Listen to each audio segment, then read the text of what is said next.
हरे कृष्णा मित्रों, very very welcome in the continuous learning of ग्रंथराज श्रीमद् भगवद गीता। तो आज हम लोग ग्रंथराज श्रीमद् भगवद गीता के दूसरे अध्याय के प्रथम श्लोक से अपने अध्ययन को प्रारंभ करेंगे। तो चलते हैं अपने पहले श्लोक की तरफ।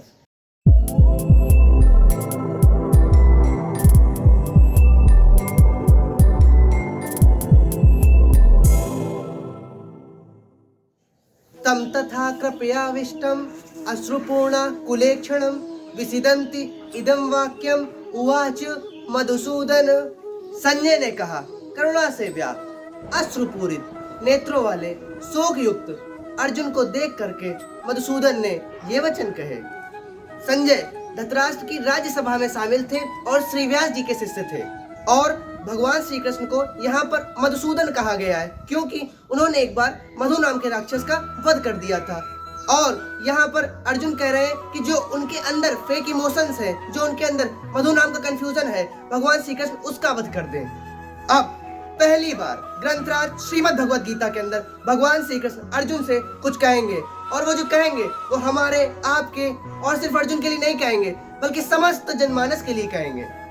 क्योंकि अगर त्रिलोकीनाथ श्री कृष्ण को सिर्फ अर्जुन को गीता का मूल्य ज्ञान देना होता तो वो कुरुक्षेत्र का मैदान न चुनते, लेकिन वो जानते थे कि सेम प्रॉब्लम्स आपकी हमारी लाइफ में भी आती हैं, इसलिए उसके निवारण के लिए उन्होंने कुरुक्षेत्र का मैदान ही चुना, जिससे हर जनमानस तक ये मैनुअल ऑफ लाइफ ग्रंथराज श्रीमद् भगवद गीता पहुंच सके। जैसे जब कोविड का टाइम था तो हम लोग टीवी पर देखते थे कि न्यूज एंकर डॉक्टर से पूछता था कि सर हमें कोविड से बचने के लिए क्या करना चाहिए, तो डॉक्टर कहते थे हमें वैक्सीनेशन करना चाहिए, हमें भीड़ भाड़ से बचना चाहिए और हम सब उसको फॉलो करते थे। तब हम ये नहीं कहते थे कि नहीं ये डॉक्टर तो सिर्फ न्यूज एंकर के लिए कह रहा है, यहाँ पर न्यूज एंकर हम सबको रिप्रेजेंट कर रहे होते थे। ठीक उसी तरह यहाँ पर अर्जुन के डाउट्स हम सब के डाउट्स को सॉल्व करने के लिए एक माध्यम है और यहाँ पर भगवान श्री कृष्ण अर्जुन के माध्यम से हम सबको गीता का अमूल्य ज्ञान दे रहे हैं और हमारे डाउट्स को खत्म कर रहे हैं। कुतस्त्वाकस्मलमिदं विस्मे समुपस्थितम् अनार्यजुष्टमस्वर्गं कीर्ति करमर्जुनम। भगवान श्री कृष्ण ने कहा, हे अर्जुन, तुम्हारे मन में ये कलमश आया कैसे? यह उस मनुष्य के लिए तनिक भी अनुकूल नहीं है जो जीवन के मूल्यों को जानता है।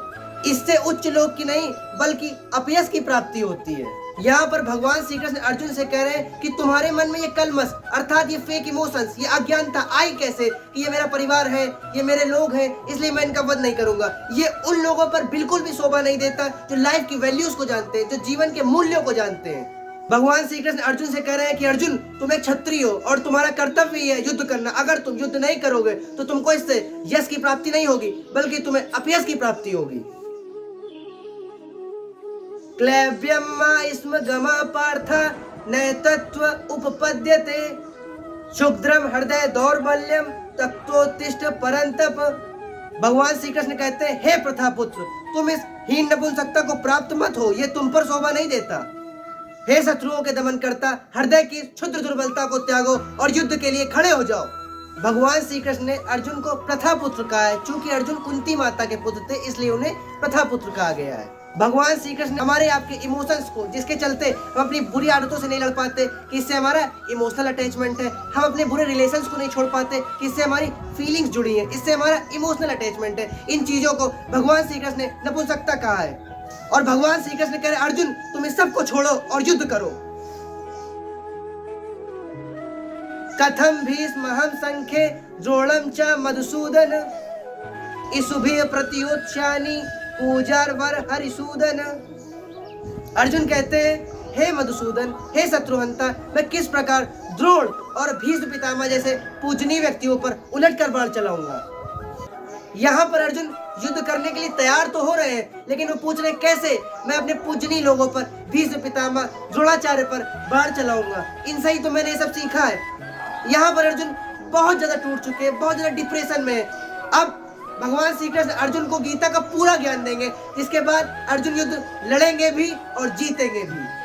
तो ये रहा ग्रंथराज श्रीमद् भगवद गीता के दूसरे अध्याय के प्रारंभिक 4 श्लोकों का मेरी सीमित बुद्धि से वर्णन। मेरे साथ इस एपिसोड में यहाँ तक साथ बने रहने के लिए बहुत बहुत धन्यवाद और साथ ही साथ हरे श्री कृष्ण।